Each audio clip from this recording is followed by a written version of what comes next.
an aircraft. Let's cross live to the Waterkloof Air Force Base now to get an update on that riveting program. If you've ever attended an air show, of course, many of them occurring across the country, but an air show right here at the Waterkloof Air Force Base, and you've ever wondered who is the iconic voice behind the commentary? Well, here is the man, the mighty voice here next to me. Of course, I'm speaking about the chief commentator here at, of course, the air show that happens annually, and right here at the AAD, of course, happening here at the Waterkloof Air Force Base, and that is Mr. Brian Emmenis. Welcome, and thank you so much for all the help that you have given the SABC team that is broadcasting here. But please take us through what it takes to give us all that detail, in the sky while we have all the aerobatics taking place each year. Well, thank you, Patricia. It's been an absolute honor and a pleasure, as always, to work with you guys. I love it. The commentator has an interesting job, and as you can hear, a little bit of a croak and a grunt today because I've been working for the last 3 days, pretty long hours in commentating. But my job is to link what happens in the sky with the crowds. A show like this attracts a crowd of, I would think, about 180,000 spectators. So I'm the person, along with my team, that takes everybody, and I like to take them and put them in the aeroplane so that they feel that they're very much part of what they see. I tell them about the various aircraft, not only aerobatics, but from warbirds to big passenger liners, and also we give technical detail. It's not just me, I'm one of the voices. I'm normally the lead commentator, but I also have guys like Christo van der Berg, who's our co-commentator, Charlie Murray, Roger Kutsia, that looks after my research, and of course Louis van Aswegen, who is the producer. These are key guys. They are the people that work behind the scenes, a lot of the guys in the van, just like you guys have it at television. It's a difficult task at times, but it's a fun one. And of course, not only do we do the commentary and the presentation, but we also provide all the equipment, which is mammoth. There's a huge amount of sound equipment that is brought to the show. This equipment gets erected, spaced out, properly installed, and is used then for presentation. Brian, there's a bird right now in the sky. If you can maybe just give us a taste of what you can do with that iconic voice of yours. Well, folks, if you look up in the sky at the moment, of course, I'm looking straight into the sun, which is, I suppose, commentator's curse. But to me, it looked like it was the hawk. And I've just been told, no, very similar. That shows that we also can make mistakes. It's a K8.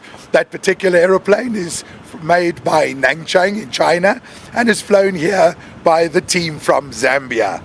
The K8, a light attack fighter aircraft, one of the visiting aeroplanes here at AAD.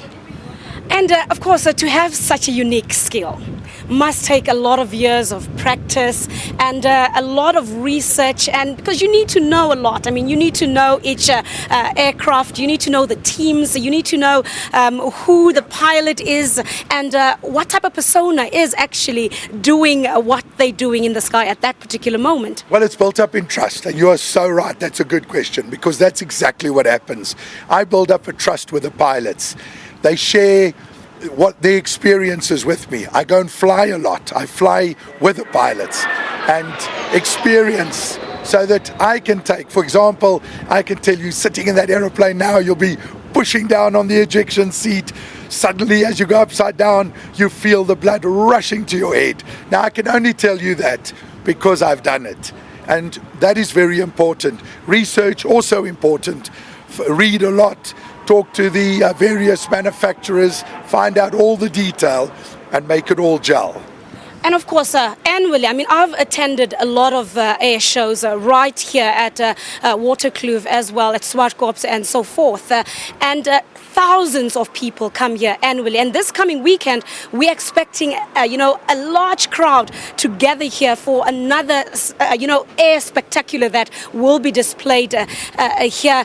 What are some of the challenges that somebody like you, a voice like you, would you be faced with to make sure that of course you prevent certain things, but there are challenges? The biggest one is not to lose your voice. That's a serious challenge, and hopefully by Saturday and Sunday my voice is back to normal. There are a lot of challenges, you are right. One of them is if things go wrong, because then I have to step in and I've got to calm people down and I've got to tell them exactly what's going on, and that is serious. We have the good side when everything happens like it has to, but when things, and they do go wrong, accidents happen, and then my job along with my team is to work out the plans that are already made up, the structures, the procedures, keep the people calm, bring in medical teams, arrange evacuation. It's pretty serious, but it's all part of the challenge. Really, I would like to think that it is a huge challenge. I mean, there's so much detail here, and with a big exhibition like this, it's not just South Africa, it's not just the South African aircrafts that you need to know. You really need to go a step further by also familiarizing yourself with the other aircrafts that are coming in when you're doing the commentary here. Yeah, no, that's one of the reasons why I go around the world. I've just come back, so I go and work on the world circuit, and I have the opportunity to work in other countries. I've been lucky enough to commentate at Farnborough, which is regarded as one of the biggest in the world. And you do that so that you can build up the knowledge of the visitors. All right, thank you so much. Now it's more than just a voice. There's a face attached to that iconic voice. Of course, that being Brian Emmenis. He is the chief commentator here at the Airforce, of course, and the Airforce base here at Waterkloof. But he is not alone. We are now joined by Lieutenant Colonel Keith Andrew, who is, of course, the ramp director here. Take us through what it actually takes to be the director here on this ramp, and what are your responsibilities? Yeah, hello, Patricia, welcome, and thank you very much. Patricia, the ramp controller, we start our process a year in advance. We started this process in September 2015. We have various aircraft coming from different air forces, different civilian companies, and our own air force, and we have to park aircraft or plan the parking of aircraft with the companies, with their chalets, and put them in the respective areas so that the customers, being the civilians and the other air forces, are happy where the air forces are, where the aircraft are placed. The main thing is on the eastern side of Waterkloof, we have the static display area, and on the western side, on the other side of the runway, we have the operational side, where all the aircraft that are flying in the air display take part. Now, the most important fact is I work for an air boss. The air boss is totally in charge of the air show of any or any flying events at Air Force Base Waterkloof or over the time of any air show. Now, what happens is my job at this stage is to make sure the aircraft are online, on time, and also the correct aircraft. The pilots are there because the slot times. We have slot times of 15 minutes for each slot, 15, 20 minutes, and there's only little time between the two slots. If a pilot is late, the whole air show program shifts, and then we go into late afternoon, and then we have to cancel certain slots.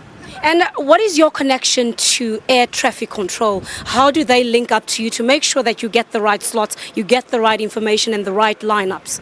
Patricia, in the air box or the air show tower, we have air traffic controllers, and in our main tower we have air traffic controllers as well. Now what the thing is, the air traffic controllers in the tower have our slots. But in the show box itself, in the air show box, our air traffic controllers have the program. When an aircraft has to go out, we from ramp control give them the start, and we hand them over to the air traffic controller in the the control tower, and then they give them release and taxi, and then the air traffic controllers in the show box actually take them through the whole sequence of the air show. Now, Colonel, at an event of this magnitude, what would be your biggest challenge? My biggest challenge is getting the aircraft in and parked. The big thing is we have to get a land surveyor in to actually help us to mark the aircraft, because as you can see on the airshow static side, we have aircraft from the C-17 right down to a glider. Now, to be able to park these aircraft, the challenge is to make sure that the bigger aircraft get in earlier than the smaller aircraft, because it's easier to handle the smaller aircraft into space. But now if the bigger aircraft will come in later, we have a problem getting them into their parking space. Now, of course, just before we wrap up, it's day 2. What are your final thoughts? Are you happy with how the exhibition is going and everything that you guys have planned, your role that you play here? Patricia, this is always the cherry on the cake. The cherry on the cake being these 5 days, the 3 business days and the 2 airshow days on Saturday and Sunday. I can say we are doing very well at the moment, and with the Air Boss Colonel Fryer, I think we're doing excellent. With Brian on that side of commentary, I think we're doing an excellent job, and I think we can only give all these people a good show. I just want to say one thing. Underneath me I have a whole team on both ramps which park the aircraft, and I must say these guys, from a corporal right up to a captain, are doing an excellent job. All right, thank you so much. Of course, that being Lieutenant Colonel Keith Andrews here. We have run out of time. We will be back again tomorrow. Thank you so much for joining us. It's back to you in the studio.